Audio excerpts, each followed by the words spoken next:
y'all doing? Back again, another episode of It Factor, man. I'm Jeremy, your host, as always. How y'all doing, man? Also, man, I got a great guest today. How you doing? Go ahead and introduce yourself. How you doing? Bruce Hamilton, founder of Wing Zero Studios. Just a pleasure to be here. Yes, sir. So, Mr. Bruce, man, I will start off with, how was it? What went into your plan to go into Florida State University? To be honest, it kind of just happened. Like I never really planned to go to Florida State. Like I went to high school in Panama City, Florida, and my friends were actually I was in community college at the time because my high school didn't really promote going to college. They didn't talk about it at all. It was like it's a very small town, so like, all right, graduate high school and then go work at one of the local companies here. Like I think it was like an air conditioning company or like a pipe building company. Like they were trying to keep just everything in that town, not really trying to have anybody leave. So I was at the community college, and my close friends were like, "Yo, let's just all go to Florida State, which is like 2 hours away." Mm-hmm. And I was like, "Well, y'all not about to leave me behind." Right, you like come with y'all, man. Yeah, I was like, "I'm coming with y'all. I gotta get out of this city, so I'm coming with y'all." So that's literally how I ended up at Florida State, and man, that was like the best years of my life. Like one of the best decisions I ever made. I loved every moment of Florida State. And on top of that, man, I made some like amazing, like lifelong friends while I was there. Like friends that I still talk to every single day. Yeah, man, college is amazing, and you're gonna meet some great people, man. Yeah, exactly. And it opens you up to, it opens you up to different things that maybe you had never seen before. Because, prior to, social media, it was just like you only knew what was in your environment. Right. So college was great because it just exposed you to people outside of your norm. And it kind of, I think the purpose of college is to help you become a well-rounded person. Mm-hmm. Not only do you get like education, but in terms of social skills, you become a more well-rounded, tolerant individual. Right, right. I'm with you on that, man. So, like, what guided you into going into history? Like, well, majoring in history. To be honest, man, family was starting to put pressure on me to graduate. So I was like, yo, let me pick a major that gets me out of here pretty fast. I had no idea what I was going to do, to be honest with you. Mm-hmm. So I picked that. And then the universe just kind of guided me into music at the time. All right, ain't no wrong with that, man. Music is the way of the world, man. Yeah. Like I literally didn't know what I was going to do. At the time I was in college, like I was that dude that people were coming to, like, yo, what's the new music that's out? Like I was on the blog super heavy back. This is like in the height of the blog era. I even like had a blog myself for like 2-3 years that I wrote. And so I had a passion for music, and my girlfriend at the time was like, "Yo, you got a passion for music," and then she kind of like helped set it up where I had like an internship at a radio station, Mm-hmm. and then everything just kind of evolved from there. Got you, man. So everything just fell down. Like, hey, cool. So, like, how did that guide you into, creating Wing Zero Studios? Very interesting like path that I took, because I mean from the outside it looks like I just did a complete 180. Mm-hmm. But no, from the radio station I went to Full Sail University down in Orlando and then studied music business, Mm-hmm. because I realized I wanted to work in music, but I knew nothing about the business side of it. So once I started going to Full Sail, finished that, and then I got a job offer from Live Nation, which is what got me out to LA, and then got a position over Epic Records, so that was there, and then left that, started a talent management company, and then I started working. I had this idea for like the social music marketplace that was going to combine all the best features of like SoundCloud, Spotify, all of that. Mm-hmm. And so I started working on that with a team, and it took us about 8 months to create like an MVP. And once we did that, I looked at it from a consumer standpoint and realized the platform was so convoluted that no one would know what to do when they got there. It literally reminded me of the new MySpace, where it looked really dope. You got there, you were like, this looks cool. I don't know what I'm supposed to do with this. So then we ended up just scrapping that project because it just wasn't any point in putting more money into it. but I realized I really liked building things. Mhm. And so that at that point I was like, oh, this is my passion, is like building things in the tech space. So that was, I would say that is like the origins of Wing Zero Studios. Okay. Cool, man. I like how that came apart. That even lead into the next question, man. So, like, what's your favorite thing that you created so far with having your company? I would say Wing Zero Apps is probably my favorite thing. Mhm. I think that's the one that like most people are like very grateful for, just being able to have a mobile app builder that allows people to just customize their own apps with no coding. Mhm. So I would say that's like our favorite thing so far. Yeah. Um, but yeah, I mean, we're in the middle of working on like a ton of different things right now, so I'm really excited to start releasing a lot of projects. That was like our team really just had our heads down most of 2020, just building things. So now it's like time to start launching all of it. Everything about to come out, man. So like that's amazing because I'm thinking about it now. It's like, me saying I'm a developer, it's like I haven't seen or done a lot of apps that have been like non-coding. So like I would like to see that. And I can't wait to see that. And I would Yeah. like I'm glad I got this contact with you to reach out to be seeing that project go along because I feel like that will steer like young people to want to do it more too. Cause like they won't feel like they have to straight up learn how to code to do apps and things of that nature. Well, that was why we started. So when we started the social music project I was telling you about earlier, Mhm. that's really where the idea came from. Because when I was in music, a lot of people kept coming to me because they knew I was building an app, and so people had these ideas. They were coming to me, and it was like, oh, well, how does this work? I have this app idea. Like, Mhm. how do I get started? And I would tell them, I was like, because I was talking to numerous app development companies. I was like, this is the quote you're going to get. It's going to be between 50,000 upwards to 500,000, depending on how complicated your app is. Mhm. You just see the dreams just die instantly. I was like, all right, there's got to be like an easier way to do this. So that was where the idea of Wings or Apps came from, Mhm. was to really like break the technical barrier of entry into building it out. I was like, it's 2000. Well, at this time, this was 2017. So I was like, all right, it's time for like people should be able to launch an app without having to almost put down a mortgage on a house. Right, because you sitting there like you got to get these developers, people together. You like, dang, I don't really know what's going on, but let me see how I can get them on the same page. But now that you guys created something that like you don't have to do that much development work, I feel like it's way cheaper too. So I'm with you on that, man. Like I'm glad to like learn that that didn't really pique my interest right there because I feel like a lot of people do come to me now like, hey man, I want to create an app. Like, what languages do I need to learn? And I'm sitting there like, well, last app I created, I did this, this, and this. But to know that there's multiple ways, like not saying I didn't research any other way Yeah, outside of coding, but I feel like since I'm a developer, I'm like, I'm gonna go to coding first. yeah, exactly. Yeah, but most people have ideas. Like I've heard some great ideas, but Mhm. obviously these are people that were like non-technical, and then trying to say, hey, now you got to go learn a whole new language. Yeah, it's a pretty daunting task, Right. especially if you have a full, if you have your career, your full 9 to 5. Mhm. Most people are like, I'm not really ready to learn a whole new language. Right. Ain't ready to sit down, sacrifice for it, man. So like, how is it owning your own business? Man, it's so incredible.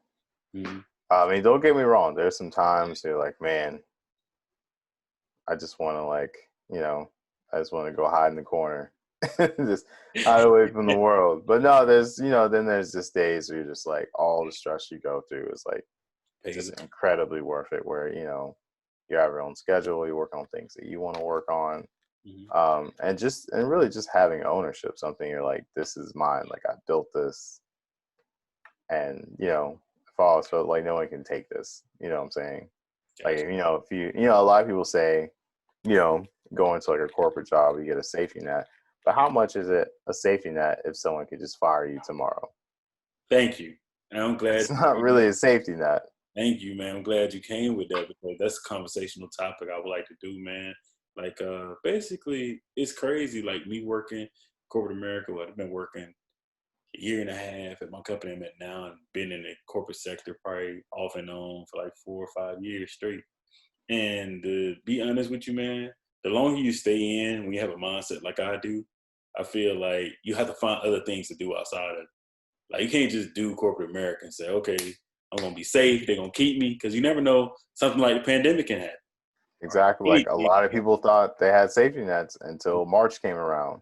Right. And then you're sitting there like, hey, I need to find a job. What's going on?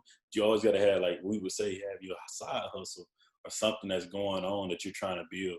Because I feel like a lot of people think, like coming out of college, that you're going to get this nice job, you're going to make money, but they don't know the sacrifices you have to make to, get those raises or to move up in the company and those type of things when you can build your own.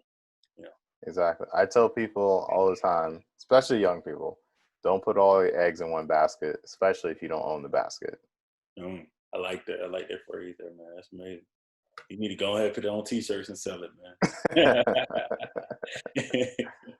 So, man, what is your it factor, man? Why you do what you do? To really, it's for my own personal creative pursuits. I just always like building things.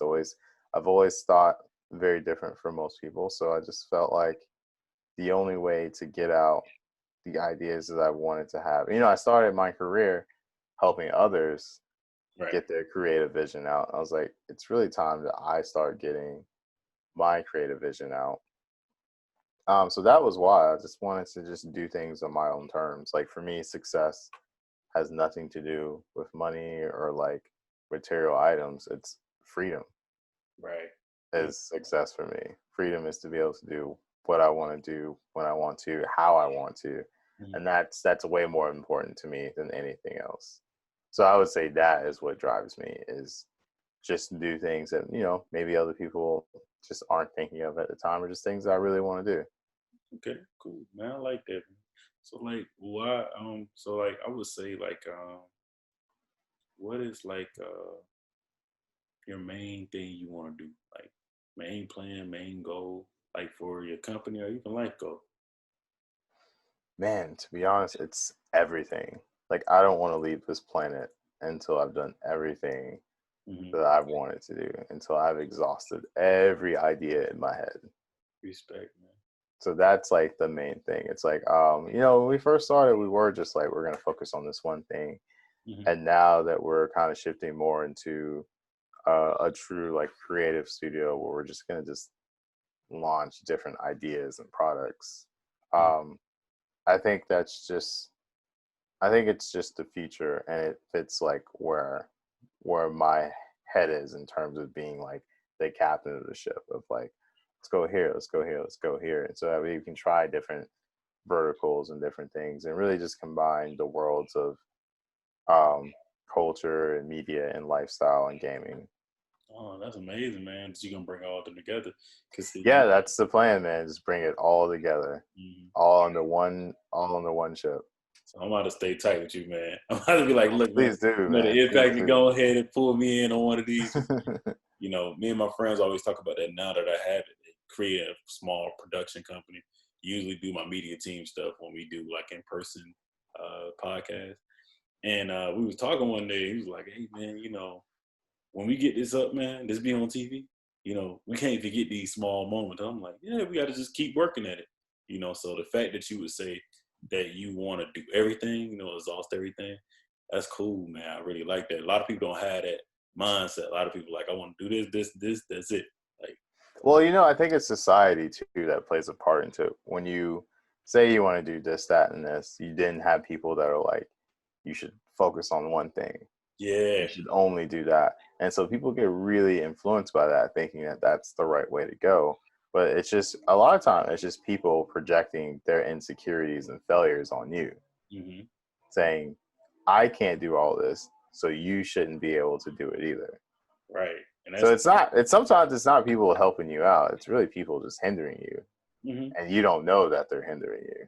They're like, well, I can't do it. So if I can't, I'm going to make sure no one else can either. So I don't feel worse about myself because I couldn't do it. I'm with you on that, man, because I do a lot of different things. Of course, I'm a developer. I do this show. I'm working on a comic book. I'm an author. Like, oh man, please, you gotta send that to me, man. I got you, man. So like, you like comics, man, stuff like Love comics, man. I grew up on all of that. Like, I used to read Spider-Man, and like the Hulk is my favorite hero. But I used to read all of that super heavy as a kid, and I'm like a religious like Marvel fan. Like, so as soon as there's a new movie out, I'm there first in line, day of, I'm there. I geek out over all of that stuff, man. Like Like I I got looked at, super excited when they were really going heavy into like the Infinity Gauntlet. mhm. I was Man, it's super crazy excited that you about that. say that, bro. Because I got all that, like not the gauntlet and stuff, but Hulk's my favorite character too. I got a small Hulk over here to the right of me, and then Oh, in nice. my bathroom, I got like all type of Marvel stuff and stuff like that. So the fact that you just said that, like, see, that's a connection right there. Yeah, great minds think alike, man. Right.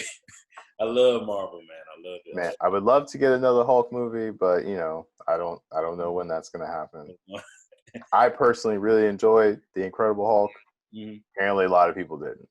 Yeah, I love Incredible Hulk, man. I loved that movie, but people didn't like it. I don't know why, but hey, everybody ain't us. Exactly. Right. But no, man. So that's amazing, bro. And I actually will get that to you, man. We still in the works of it. But I wrote it all out now. So the hard part's done. It's just the artwork. I actually have a family member that do all that for me. So when I'm done with it, I got you. Oh man, yeah, please, man. Would love to check that out. So man, do you have any questions for me? Man, like what's the feature of the it factor? So I would say straight up, man, I just want to bring on our people, showing them doing different things in different space. When I started it, I'm a tech guy, so I was like, let me get people in tech and business. That's all I'm focused on. But as time went on, I was like, I know more people than that. And then there's more people that do multiple things, even if they're not full, like educated, none of that. Like the fact that you're doing something like better yourself, like I love to bring you on the show. So it's just a platform for our people to speak out and just show that face, especially we need that in this time.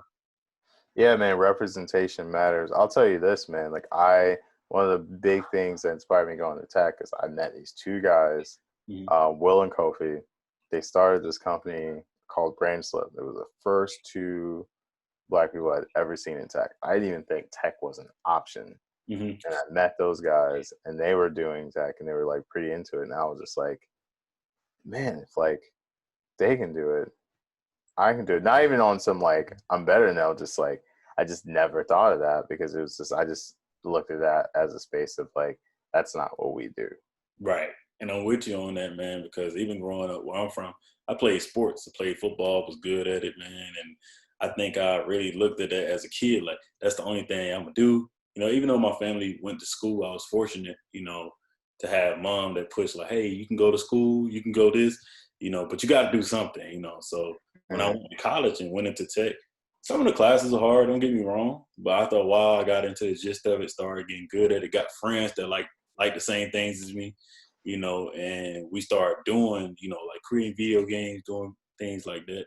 And like over time, I just got better at, the craft. And then I realized like as I worked in this place, I don't see that many of me. Like, I was like, what can I do to get that many more people to want to go do this? So when I created the show, I was like, man, let me get some people that look like me, on the show. Let's get this going so that I can show people that there's more things that you can do than being that athlete or entertainer or thinking that's the only way that you can make it, in this life. So, Yeah, I mean that was one of the main driving points for me too. Is just like just showing the world that a lot of people can do more than sports and entertainment. right. Like we can really change the world. hmm So yeah, man. So I would say that's pretty much it for the show, man. I would thank you, man. I look forward to connecting with you more. And thank you for this day, man. Short period of time. Oh man, thank you for having me, man. It's been an honor. All right, brother. Take it easy, man. Oh, you too, brother. All right. Peace.